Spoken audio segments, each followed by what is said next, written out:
Normally, when a person wants to get ahead, he often finds there's someone ahead of him, someone in his way.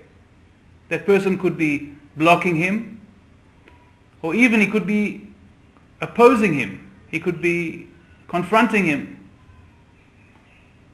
And over here there's a question what should he do? He has one of two approaches. The first approach is to make this person his rival, his enemy, to fight him. He can just try to beat him, to pass him and beat him.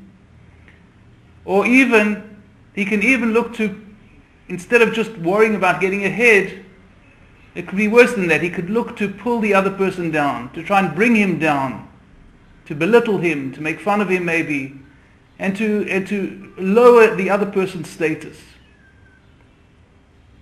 This is one approach, but it's not a good approach, because normally what we do to others often is what others do to us eventually.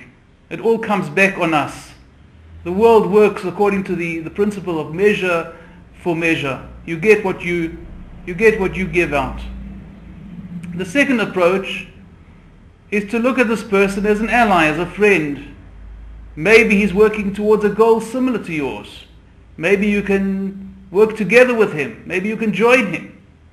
And even if you're not going to join him, don't try and push him down. Don't try and pass him. Just try and do your best, but without bringing him into the calculation.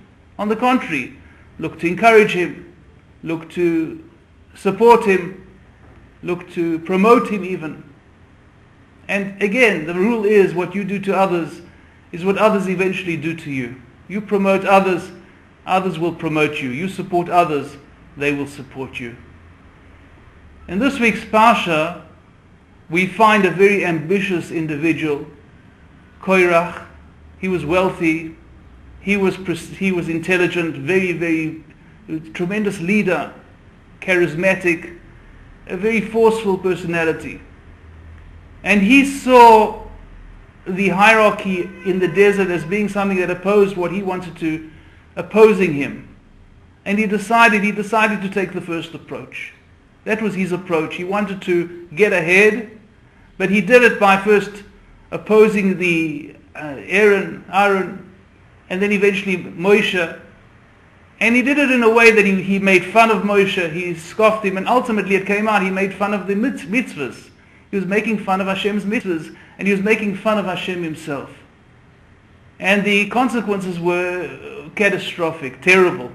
He was totally destroyed.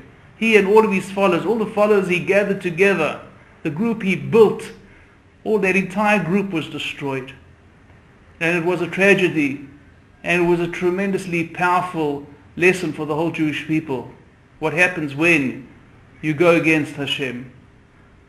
There was possibly, though, one item that he did profit, and that is his own children who saw what happened to his father, broke away from their father, and they changed their way. They took a different path to their father.